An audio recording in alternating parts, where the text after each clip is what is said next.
Dogman on the golf course. Dear Scary Stories NYC, I got messed with by an entire pack of dogmen one night last Labor Day weekend on an abandoned golf course in upstate New York. I'm actually from Oklahoma, but my friend we can call Chi-Chi and I had been driving from state to state and laying low since before the various quarantines started here and there back in 2020. Chi-Chi had relatives up in New York State, and we had visited with them briefly, staying in the rooms over their garage. This was around Labor Day-ish, late summer and early fall. Someone, I forget who, told Chi-Chi that a big local golf course he liked had shut down, not just temporarily because of the health situation, but permanently. It was the one in Canandaigua. Nobody there really knew if it was going to be sold and reopened, or torn down, or what. The rumor was that it was still standing and playable, but wouldn't be for much longer. Chi-Chi desperately wanted to break in that night and play the course one last time. I laughed at first. Since you can't play golf in the dark, you'd lose every ball. Well, guess what? It turns out they actually make glow-in-the-dark golf balls, specifically to encourage guys like Chi-Chi to launch plans like this one. He couldn't convince any of his brothers or cousins to join him in his nighttime golfing jaunt, but I needed him to drive me back down to Oklahoma, so I didn't have much choice in the matter. Don't try this at home, kids. I know that plenty of people can do things they know are wrong and still get away with it. When I do something I know is wrong, I tend to get punished for it. I'm probably doing it to myself, creating my own karma. This time, karma came in the form of not only one, but several upright walking canids. My hands start shaking when I think about that part of the story.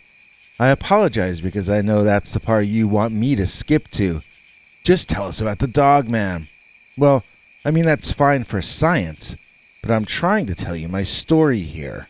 So, that abandoned golf course in Canandaigua sure looked beautiful at night, I have to say. Romantic, almost. I wish I could have been there with a girl instead of with Chi-Chi. It felt very larger than life to me as it happened. Like we were walking through a movie or a fairy tale or novel. I mean, there was a golf cart right there as though it had been left for us personally to use. It was an exciting night. I felt more alive than usual, and I knew something out of the ordinary was going to happen before the sun rose again. I do have to say I felt a lot of fear, but in the early stages of the evening, it got channeled into electricity. I was pretty sure we wouldn't get caught, and even if we did, the place was closed down already. It wasn't like we were doing anything damaging to anyone's business or anything. Chi-Chi had once almost been a pro golfer or something, and his form that night looked godlike to me. I'd never played golf before, not even during the daytime like a normal person. Chi-Chi was giving me lessons as we went along and teaching me how to do the different kinds of things using the different thingamajigs from his magic bag of tricky sticks. I got better enough so that somewhere deep into the course, he and I both hit balls that went wrong in similar ways. With me, I got lucky and hit mine better than usual, while Chi-Chi missed a bit on his. In both cases, it looked as though the balls had fallen in the same patch of trees at or past the edge of the course. We got in the golf cart and rode toward the darkened woods. Chi-Chi said he caught sight of both balls, so I stopped the cart, and we got out to walk the rest of the way. I wasn't seeing what he was seeing, but I trusted him and followed along behind to see where he was leading to. Something felt wrong, though. In my gut, I knew something was off kilter. And then, suddenly, I saw two glowing yellowish-orangish orbs inside that tree line. I stopped Chi-Chi and asked him to point toward where he saw those balls he thought he saw. He turned his gaze exactly where I thought he would, but before he could make any motion with his hand, he and I both saw those two glowing golf balls blink. Just for a split second, but they blinked, and there was no denying it.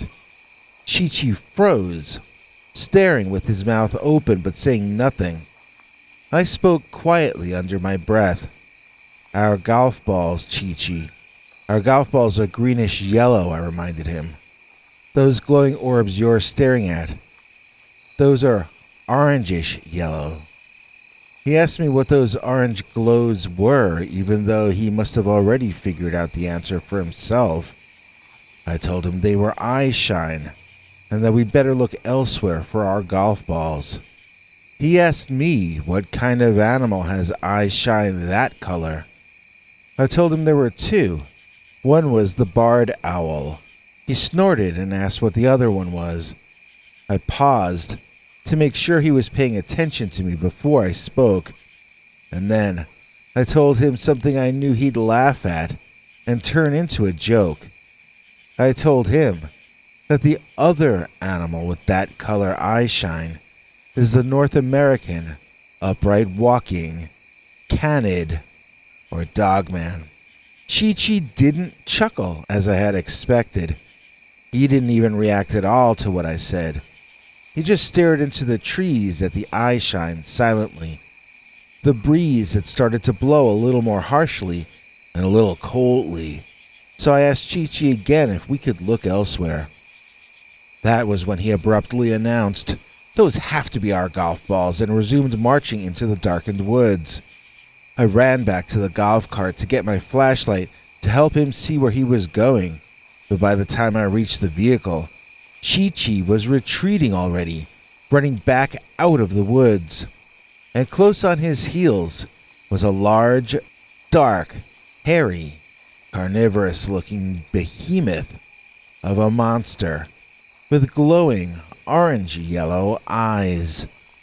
It was considerably larger than a barred owl and did not appear to have any feathers on it at all. I'm going to give you as detailed a description as my memory can provide. I only saw the creature for a couple of seconds before I began running away from it, so some of my memories might be incorrect. I also might be confusing characteristics I saw on this creature with the ones I would see seconds later, which I have not gotten to yet in my narrative. The big creature that was lurching after Chi-Chi reminded me of a giant German shepherd, with some sheepdog maybe mixed in. He had that color tan brown fur that a German shepherd has, but his fur was bushier and shaggier, especially under its chin and on its chest, where the fur was silvery and white, and at its longest and curliest. The giant walked on legs that themselves were nearly as tall as Chi-Chi. Even though this was clearly some kind of a dog, those tall hind legs were the only legs it used in locomotion. Its front legs were therefore freed up to be used for leverage, to brace itself, to carry objects, or to attack and defend. Its paws were so large as to nearly be hands. This was essentially a dog-man, in the sense that it was a canine that evolved to stand upright like humans, discovering in the process that making this leap to using arms blesses their species with advantages over other predators. The creature's head featured a long, sharp, wolf-like snout and two tall, pointed ears. Its eyes glowed blindingly bright, and yet clearly expressed the dogman's emotional state in every changing moment. Although I've been told 4 or 5 different times by people that I must have seen a bear. No, this was a canine creature. The head was smaller proportionally than a bear's, with far sharper features. It was also better balanced on its hind legs than a bear would be. It was more nimble and natural, moving around using an upright posture. It appeared to be able to accelerate, decelerate, make sharp turns, and other maneuvers that I think most bears would find difficult to perform while up on hind legs. Also, as I already indicated, the hind legs on this dog creature were almost as tall as Chi-Chi. A bear's hind legs are short. Bears have long torsos and short legs.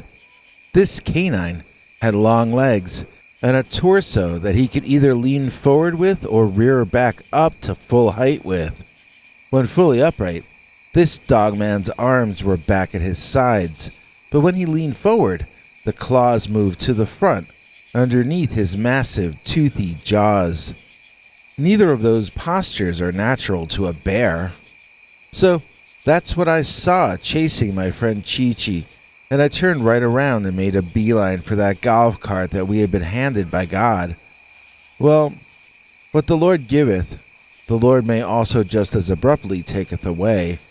My path to that golf cart and our chance at escape from the oncoming giant Dogman was blocked by two more dog-headed, hairy, naked people. One of these may have been female, as they were a bit smaller and hanging behind the larger one. Even the larger one was smaller than the Dogman chasing us, but Chi-Chi and I weren't even the height of the apparent female. These two new, shorter ones were covered in blacks and whites and grays, but none of that tannish brown shade that was in the larger dog. These two also had blue eyes, while the larger one had orangish, yellow, golden white flashing eyes. So we were not going to be able to get past those two smaller dogmen to get to the golf cart, and the largest of the three was catching up to Chi-Chi. I had to think quick, or else we were going to be goners. I remembered this really old skit by Monty Python called Confuse a Cat.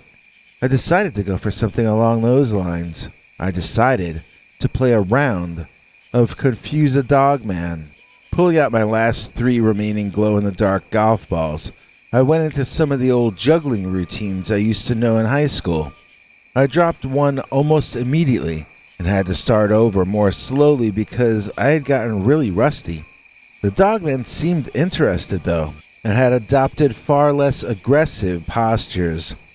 I flashed glances at them as I tossed the balls higher and higher into the air, and I saw the Dogmen's heads craning up or down, depending on which ball they were following.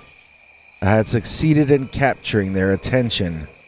Now I needed to redirect it. 1, 2, 3. Each in turn, I flung the 3 remaining balls as high and as far into the woods as I could manage in that moment. The 3 dinosaur dogs watched the flying greenish glowing globes zoom away into the night for another second before erupting in barks and howls of protest, followed by massive scrambling on all fours in the direction of those 3 balls.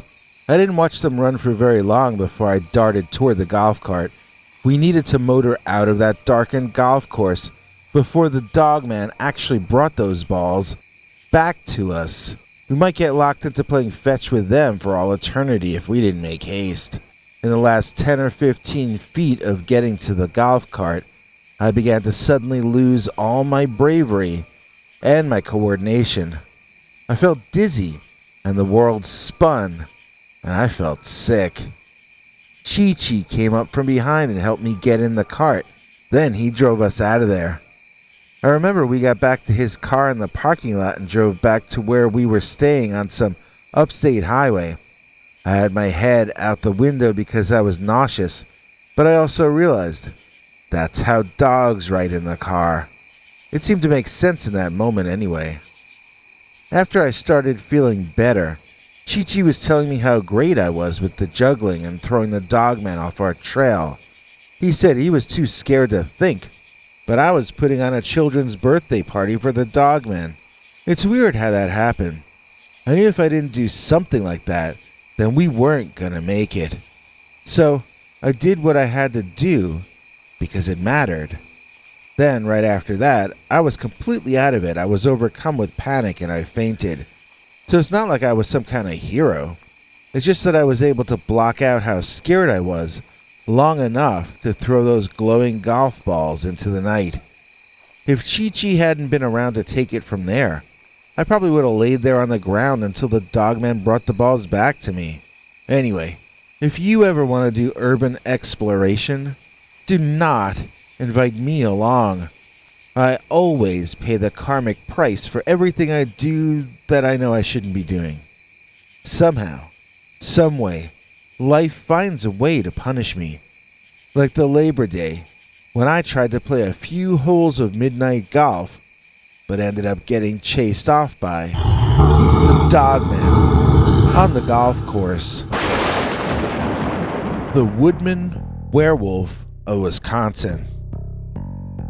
Dear Scary Stories NYC. My lovely wife and I made a historical witness sighting of a dog-headed caveman-type werewolf on Labor Day in the year 2017. We didn't report it before because we didn't want anyone to know that we are weirdos.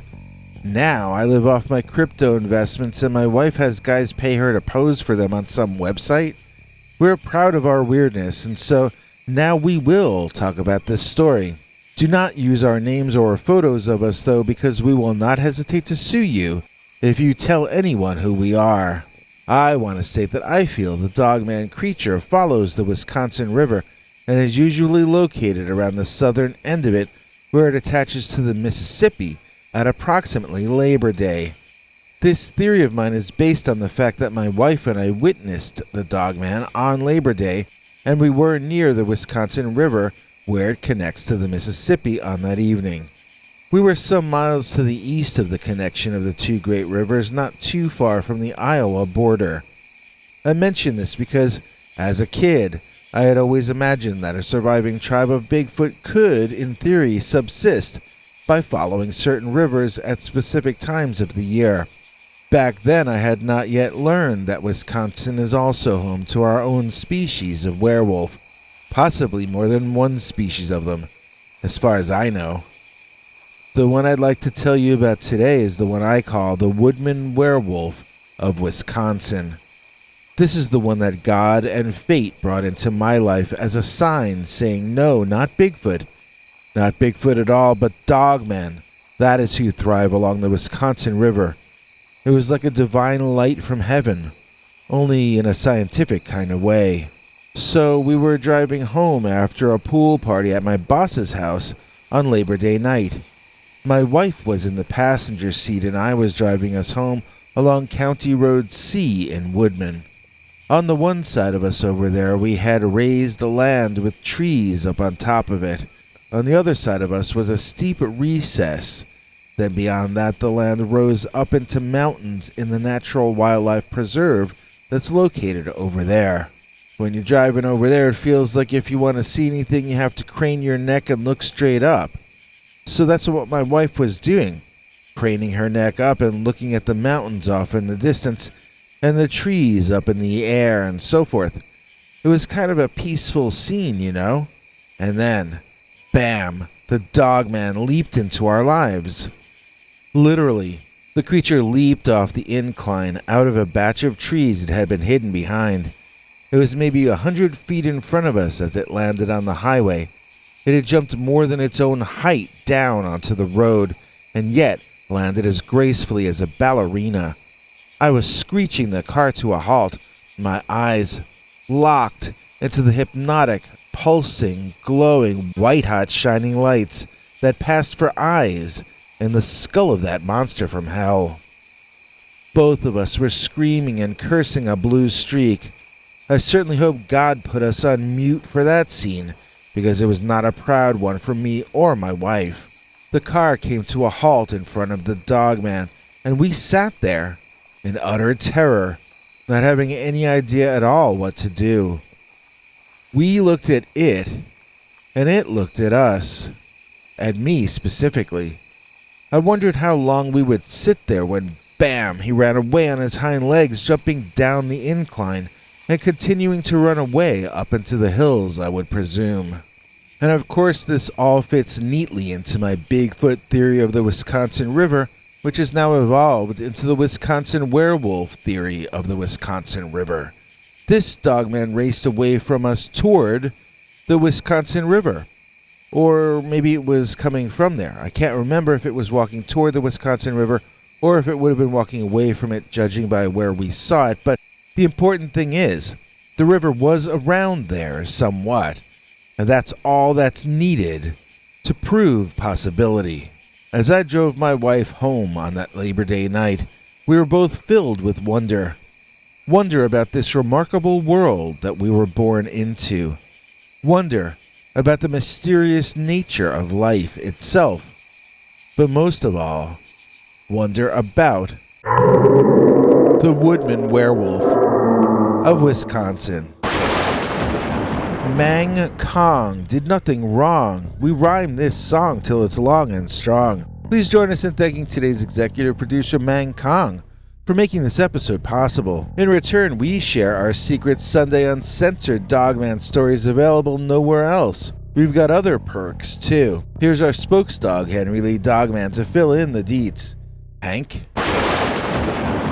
Thanks for watching till the end. If you liked what you saw, please consider clicking like on the video or sharing it with your friends and family that you think might also be interested. If you would like to see more of our work, please consider subscribing and hitting that bell icon next to the subscribe button so that YouTube will alert you when we put out a new video. To become a channel member and gain access to our special perks, you can click that join link under each of our videos. Another option is to join our PayPal subscribers club at peterbernard.com. You can join for as little as 99 cents on YouTube or $1.50 at peterbernard.com, and that gains you access to our weekly secret uncensored episodes. If you'd like to see our 21 hours of archives of uncensored Dogman stories, then please join at the $3 level or above. To get to watch our shows in advance of the public, please join at our $10 level. That gets you all the perks. If you join our channel memberships, you need to check our community page here on YouTube in order to get the links to the secret videos and other perks. If you're in the PayPal subscribers club, Peter will email you all the news and links himself. Once joining the PayPal club, which is Peter's homemade club, please give him a chance to see that you've joined and to compose you a personal welcome email, as none of that is automated. But whichever you join, we'll name you an executive producer for the next available episode. Do you have a scary experience that you'd like to share with us? You can email us at scarystoriesnyc@gmail.com or call our Scary Stories voicemail hotline at 804-LA-SCARY. That's 804-537-2279. It's a Google voicemail box, so that means it keeps cutting off after every 3 minutes. If your story is longer than that, please keep calling back and we can piece it together on our end. Good night, and have a scary tomorrow.